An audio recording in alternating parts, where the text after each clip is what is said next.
Excuse me, ma'am.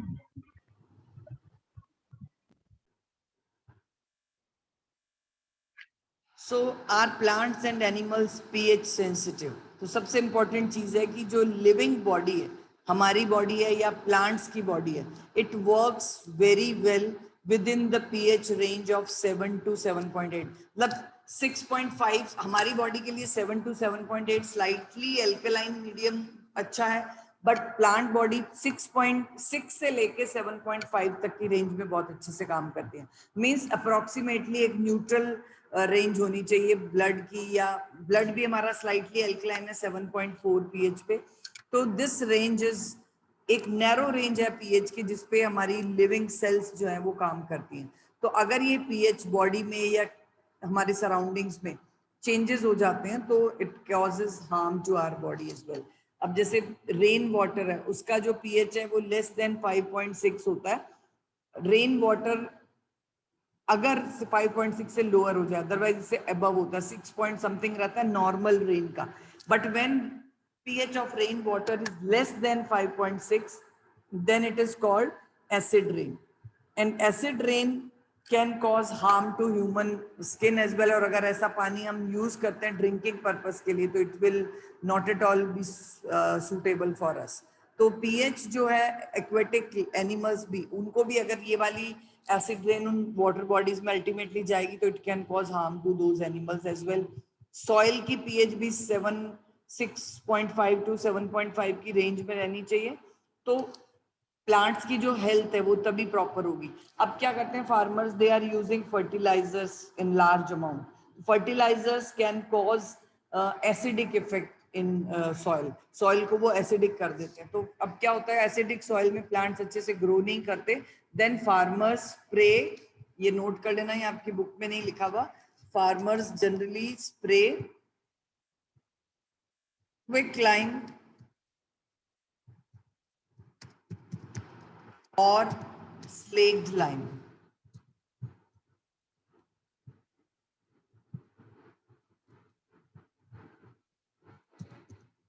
तो farmers को spray करना पड़ता है टाइमली क्विक लाइम या slaked lime in their fields in order to keep the soil neutral, क्योंकि soil turns to be acidic using fertilisers in large amount.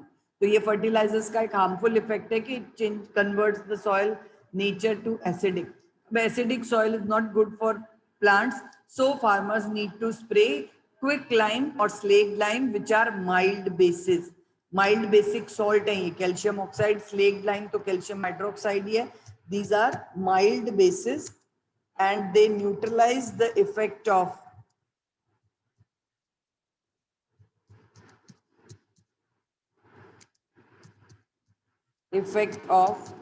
excess fertilizer.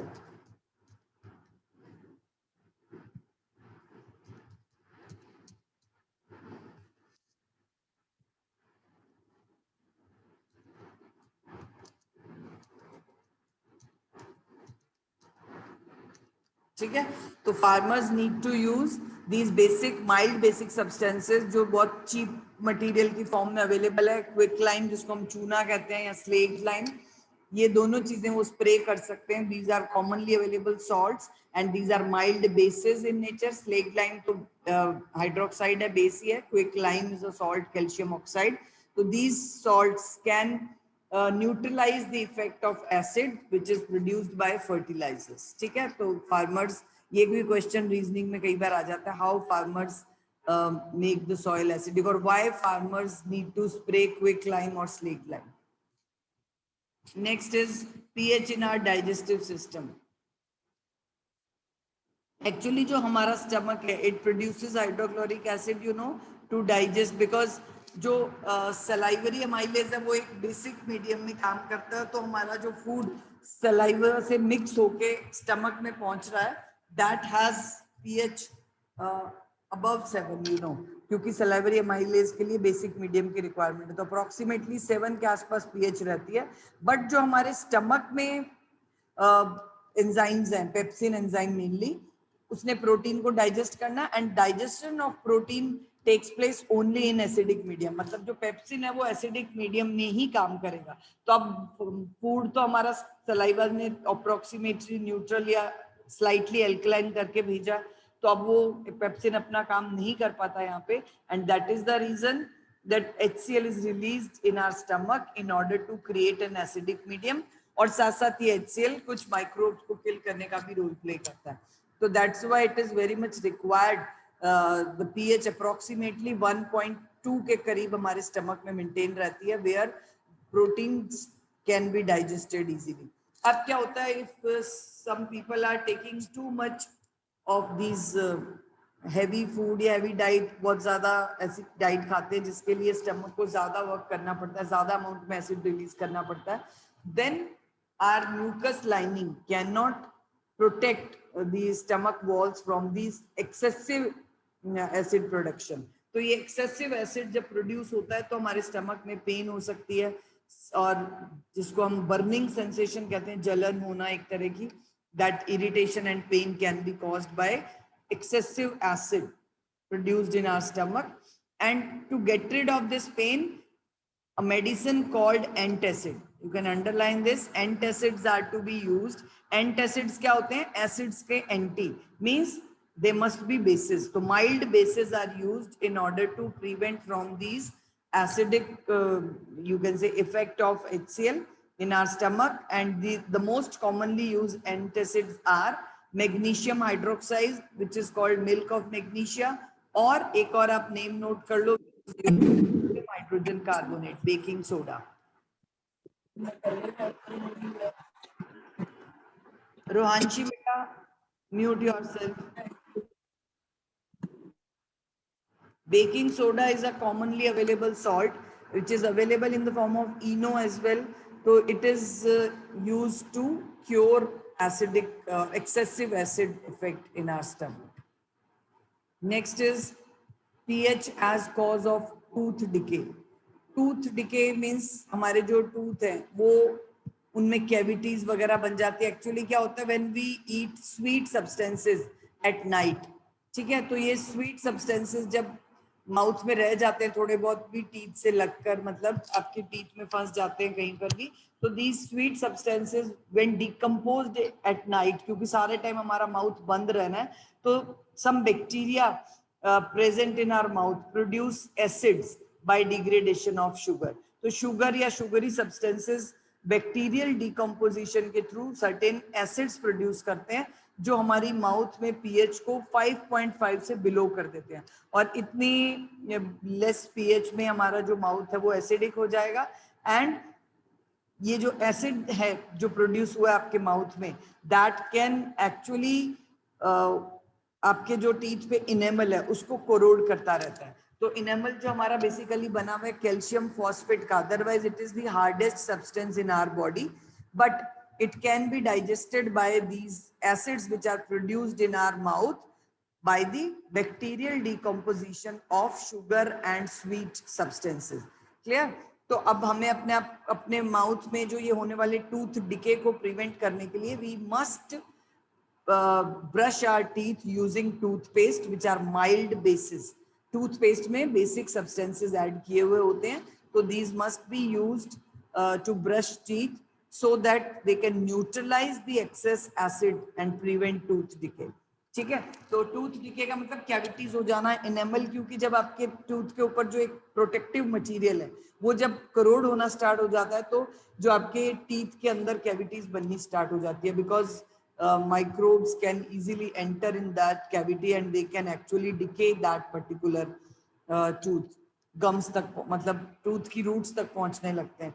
तो that tooth decay is very much, you can say like it can cause harm to entire tooth as well. Sometimes अगर ज्यादा problem हो जाए तो tooth has to be extracted out, निकालना पड़ जाता है डेंटिस्ट को टूथ ना। तो इसलिए बेटर है, because children are fond of having sweets and chocolates, and at night especially if you are having these kind of food, so you must brush your teeth.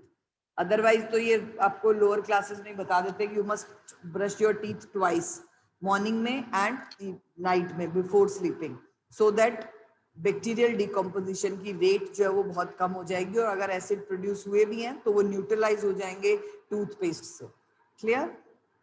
Next is self defense by animals and plants through chemical warfare. ये है कि nature ने ही कुछ ऐसी remedies दी हुई हैं हमें. For example honey bee या एंट स्टिंग जो है उनके जब वो स्टिंग मतलब when they stung in our skin ना, तो वो एक तरह का एसिड रिलीज करती हैं. एसिड जो है उनके जो स्टिंग में प्रेजेंट है दैट इज मीथेनोइक एसिड और फॉर्मिक एसिड नेम है उसका. मीथेनोइक एसिड यहाँ मेंशन है, ये है केमिकल नेम. और अगर आपको कॉमन नेम मेंशन करना है you can write it's formic acid.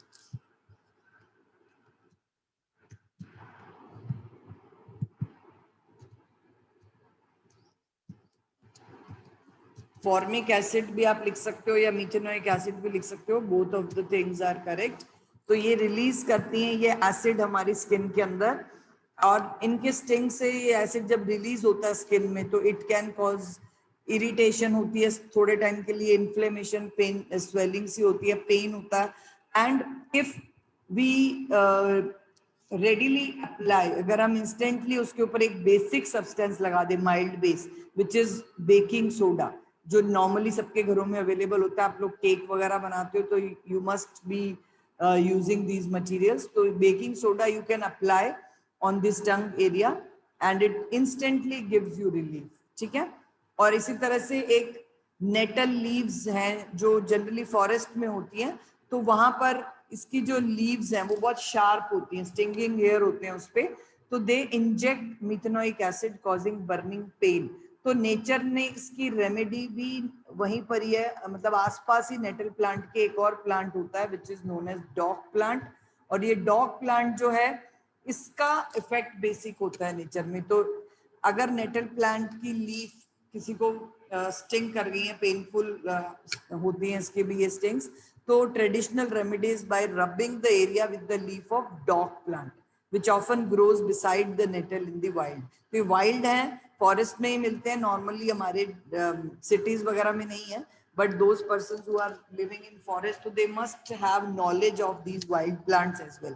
तो नेटल प्लांट के साथ ही डॉग प्लांट भी होता है. तो डॉग प्लांट की लीफ को अगर रब कर दे तो वो एक तरह का बेसिक बिहेवियर है, तो it can neutralize the effect of methanoic acid secreted by those nettle leaves. तो ये एक नेचर प्रोवाइड्स न्यूट्रलाइजेशन ऑप्शंस का एग्जांपल है. नेक्स्ट है नेचुरली अकरिंग एसिड्स. ये हम डिस्कस कर चुके हैं पहले भी, कौन कौन सा एसिड कौन सी चीज में प्रेजेंट है. तो I am not going to discuss it again. I am going to discuss questions and you need to give answers if you know. You have two solutions A and B. The pH of A is 6 and pH of solution B is 8. Which solution has more hydrogen ion concentration? Yes, who will tell? Which solution has more hydrogen ion concentration? Solution A. Solution A, because जिसकी pH कम है, higher the lower the pH, higher is the hydrogen ion concentration, क्योंकि inverse relation है. And which solution is acidic and which one is basic? So A is acidic with pH 6, B with pH 8 is basic. तो answer एक मैं लिख रही हूँ यहाँ पे, हाइड्रोजन आयन कॉन्सेंट्रेशन मोर जो है वो सोल्यूशन A में है. ठीक है. And A is acidic, B is basic. What effect does the concentration of hydrogen ions have on the nature of solution? Yes. Hydrogen ions की कॉन्सेंट्रेशन का क्या इफेक्ट होता है एक सोल्यूशन के नेचर पे? तो same, if the concentration of hydrogen ion is lesser, solution will be slightly acidic, and if the concentration of hydrogen ions is larger, then solution is strongly acidic. मतलब acidic nature देगा ये solution को, but it affects the nature in increasing order. Actually hydrogen ion concentration higher है तो strongly acidic, lower है तो weakly acidic. Clear? That you can write on your own. Do basic solutions also have hydrogen ions? If yes, then why are they basic? देखो अब एक चीज आपको मैं बता रही हूँ, यहाँ पे बेसिक सॉल्यूशन हुआ सपोज NaOH, इसको आपने, मैंने आपको बताया पहले ही कि कोई भी एसिड या बेस है वो अपना बिहेवियर वाटर की प्रेजेंस में ही शो करता है। तो इसको आपने डिसोशिएट वाटर में डाला, sodium hydroxide will produce,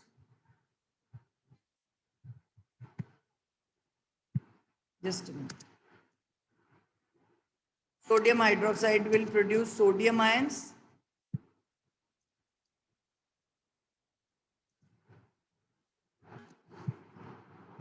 sodium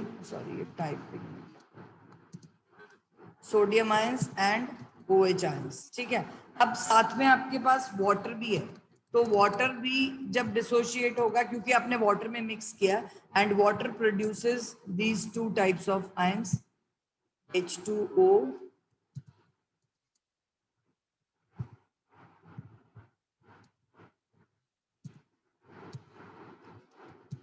water produces hydrogen ions